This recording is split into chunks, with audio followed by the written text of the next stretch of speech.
Sa Re Ga Ma Pa senior season 4ஓட நடந்து முடிந்த one on one ரவுண்ட்ல வந்துட்டு நிறைய ட்விஸ்டான விஷயங்கள் எல்லாம் நடந்திருந்தது. அப்படி என்ன நடந்திருந்தது அப்படின்னு சொல்லிட்டு வாங்க பார்க்கலாம்.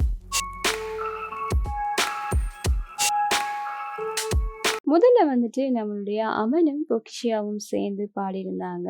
என்ன பாடல் பாடியிருந்தாரு அமன் அப்படின்னு சொன்னா, "என்னோடு நீ இருந்தால்" என்ற பாடல தான் பாடியிருந்தாங்க. அதேபோல பொக்கிஷியாவும் முதல் முறை என்ற பாடல வந்து பாடியிருந்தாங்க. இந்த ஒன் அண்ட் ஒன்ல வந்துட்டு யாராவது ஒருத்தவங்க வந்துட்டு வின்னர் ஆக முடியும். ஆனா இதுல வந்து 2 பேர்லயுமே யாருமே வின் பண்ணல. நம்மளுடைய அமன் வந்து எப்ப வந்தாலுமே வந்துட்டு கோல்டன் பெர்ஃபார்மன்ஸ் தான் குடுப்பாரு. ஆனா இந்த ஒரு ரவுண்ட்ல வந்துட்டு அமனால கோல்டன் ஷவர் எடுக்க முடியல. ஏன் அப்படின்னு சொன்னா, அமன் பாடும்போது ஃபீலிங் வந்து வேற லெவல்ல இருந்தது. ஆனா அமனுக்கு வந்து இந்த பாட்டுல வந்து ஸ்ருதி எல்லாம் கொஞ்சம் மிஸ் ஆயிருந்தது. இதனால அமனுக்கு வந்துட்டு இந்த கோல்டன் ஷவர் கிடைக்கலன்றது வந்து அமனுக்கு மட்டுமில்ல எல்லாருக்குமே ரொம்ப கவலையா தான் இருக்கு. அடுத்த ரவுண்ட்ல கண்டிப்பா அமன் கோல்டன் பெர்ஃபார்மன்ஸ் குடுப்பாரு என்ற நம்பிக்கையுமே இருக்கு. இதை தொடர்ந்து இன்னொரு ட்விஸ்ட் என்ன அப்படின்னு சொன்னா, நம்மளுடைய சரத் மற்றும் முகேஷ் 2 பேருமே சேர்ந்து அட்டகாசமான பெர்ஃபார்மன்ஸ் தான் குடுத்திருந்தாங்க.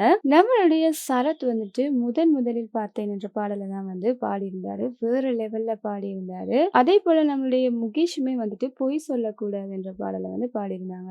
இவங்க 2 பேரோட பெர்ஃபார்மன்ஸுமே வந்துட்டு வேற லெவல்ல பாராட்டியிருக்காங்க நம்மளுடைய நடுவர்கள். முதலில் பார்த்தேன் என்ற பாடல்லாம் நீ அப்படியே ஒப்புவிச்சிட்டன்ற மாதிரி சொல்லியிருப்பாங்க. இதெல்லாம் பாடுறதே கஷ்டம். ஆனா நீ அப்படி பாடிட்டன்றதையுமே அதே போல நம்மளுடைய கார்த்திக் சார் என்ன சொல்லியிருப்பாங்க அப்படின்னு சொன்னா, இது வந்துட்டு பல்லவி கூட தாங்காது. ஆனா நீ சூப்பரா பாடிட்டன்ற மாதிரி சொல்லியிருப்பாங்க. அதே போல முகேஷுக்குமே வந்துட்டு சூப்பரா பாடியிருக்கு. நல்லா ட்ரை பண்ணியிருக்குன்ற விஷயங்களே சொல்லியிருப்பாங்க. இந்த 2 பேர்ல யார வின்னரா தேர்ந்தெடுப்பாங்க நடுவர்கள் அப்படின்னு சொல்லிட்டு எல்லாருமே ஆவலா எதிர்பார்த்துட்டு இருக்கக்கூடிய சமயத்துல நம்மளுடைய நடுவர்கள் என்ன சொல்லியிருக்காங்க அப்படின்னு சொன்னா, நாங்க மட்டும் மாட்டிட்டு முழிக்காம நம்மளுடைய ஜூரி மெம்பர்ஸையும் இதுக்குள்ள இழுத்து விடுவோமே அப்படின்னு சொல்லிட்டு நம்ம எல்லாருமே சேர்ந்து சந்தோஷமா இந்த ஒரு முடிவு எடுக்கலாம் அப்படின்னு சொல்லிட்டு முடிவை நம்மளுடைய ஜூரி மெம்பர்ஸ்ட்ட வந்துட்டு கொடுத்துட்டாங்க. ஜூரி மெம்பர்ஸ் வந்துட்டு யாரை செலக்ட் பண்ணியிருந்தாங்க அப்படின்னு சொன்னா, நம்மளுடைய சரத்தை தான் வந்துட்டு வின்னரா வந்து தெரிவு செய்திருந்தாங்க.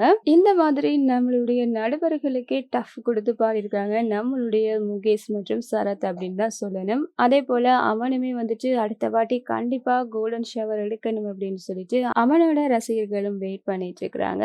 நடுவர்கள் எடுத்த இந்த ஒரு முடிவை பற்றியும் அவனோட இந்த ஒரு பெர்ஃபார்மன்ஸ் பத்தியும் நீங்க என்ன நினைக்கிறீங்கன்றத மறக்காம கமெண்ட்ல சொல்லிருங்க. இந்த மாதிரியான விஷயங்கள் தெரிஞ்சுக்கணும் அப்படின்னு சொன்னா இந்த சேனலோட இணைஞ்சிருங்க. மறக்காம சப்ஸ்கிரைபும் பண்ணிருங்க.